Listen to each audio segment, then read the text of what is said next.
Hello, everybody. Happy Tuesday.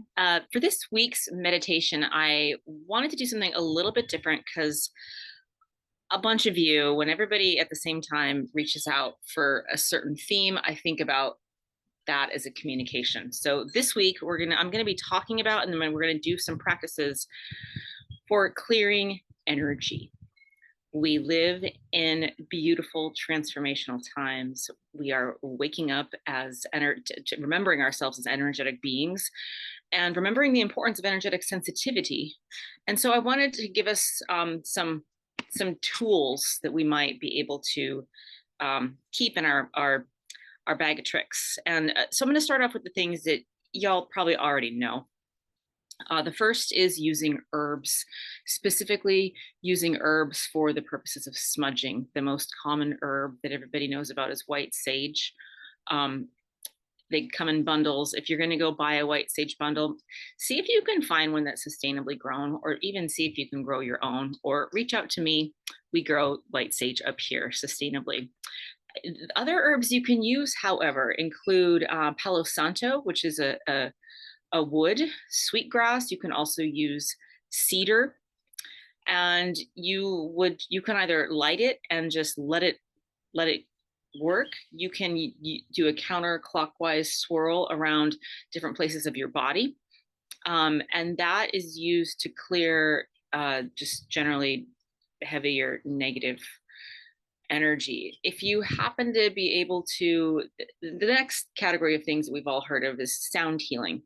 Um, the most free, easy way to do that is to look it up online and put on some specific frequency. There's a lot of really good sound healing music out there. If you happen to have in your area crystal bowls, specifically those tuned to 432 hertz, or tuning forks, our bodies almost instantaneously, especially when we're more or less humming, but we got a little bit out of whack, sound can just almost instantly attune us.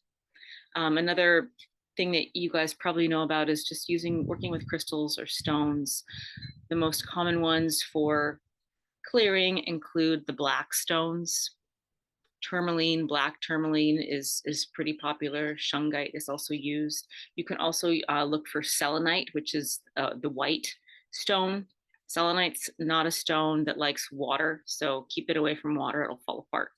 You can also use clear quartz. Clear quartz is literally it produces all the colors of the rainbow. So clear quartz does all the things. Those are really basic ones. You can also use jaspers. Jaspers are good for root chakra type stuff. And oftentimes when we're doing clearing, red stones, agates also work. And there you can find a myriad of types of jaspers and agates. And the other thing is, when I used to sell crystals to people in person, it is really true. Just like when you know what your body craves, if you're craving a food or something like that, if you're drawn to something, there's a decent chance, if you think it's beautiful, that it's because it speaks to you energetically. And then the last thing before we get to the practices that we'll do today is to consider doing earthing or working with salt. Epsom salt foot bath can help cleanse our feet, are a really easy cleansing space physically and energetically for our body. So doing a hot or cold foot soak, you can add some essential oils to that if you'd like. You can also just rub salt between your hands. That's good for clearing the chakras in our hands. Earthing is fantastic. Simply getting your bare feet on the earth, you'll breathe differently. And being outside in nature generally is known to, nature has negative ions. Being in forests, being near water, being near flowing water, being out in a place where water is changing form, all of those are scientifically documented to produce negative ions. And negative ions are known to cleanse the human energy field. Okay, so now let's get to the sort of energy healing practices. I'm just going to offer a handful here in this video. And if we consider ourselves as physical beings with an energetic body that has an aura, we also have created, when we're communicating with somebody or taking in something, one of the concepts is an energetic cord. And that idea would be that, and there's all good chords, bad chords. It's the chords aren't bad, but the idea with clearing would be to be able to specifically cut negative chords, or even release all chords, and trust that the ones that you naturally invite back are the ones that you're meant to invite back.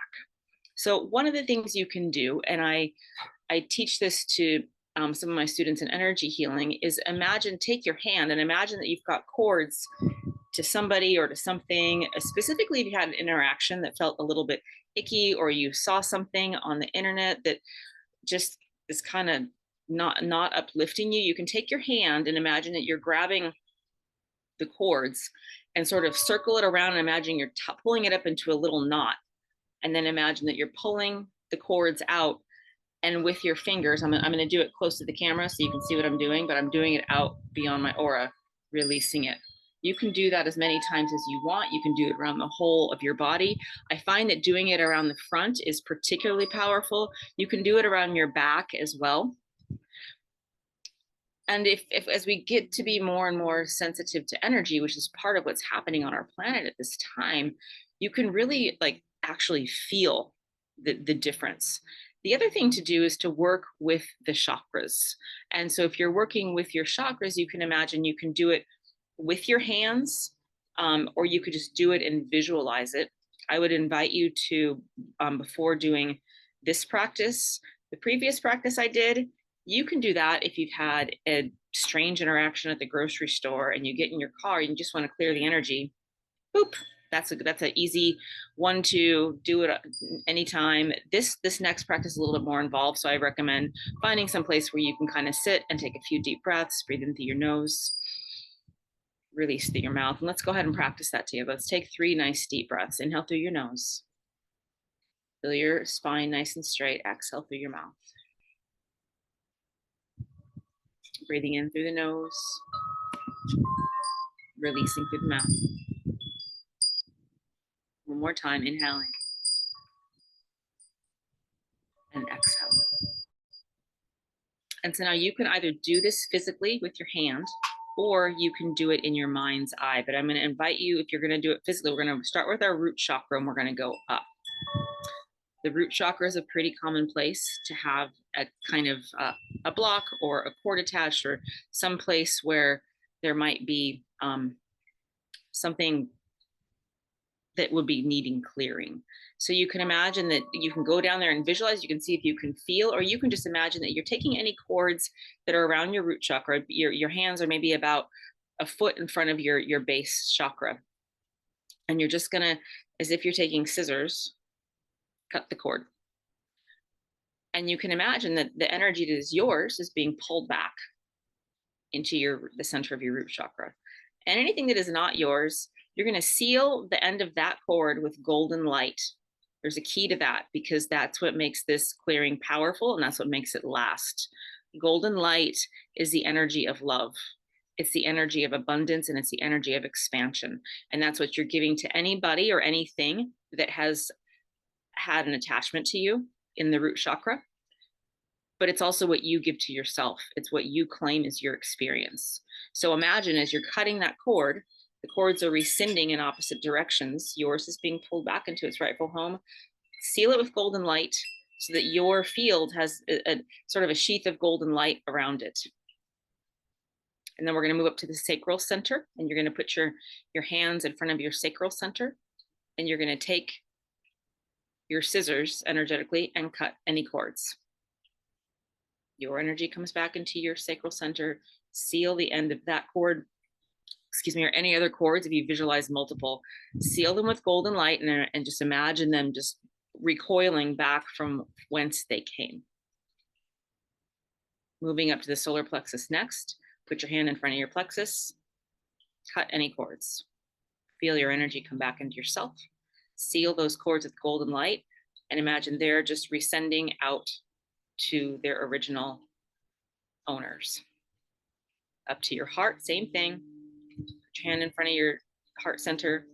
Take your energetic scissors, your physical finger scissors if you're doing this actually with your hands. I mentioned you can do this in your mind's eye or you could do this physically.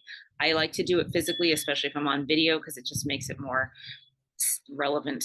So take that scissors, your cord, your energy comes back into your heart, seal that cord or any other cords with light and let them go back to their original sources. I'm going to go up to the throat now, cut the cord. Your energy goes back into your throat. And then seal those other cords with golden light.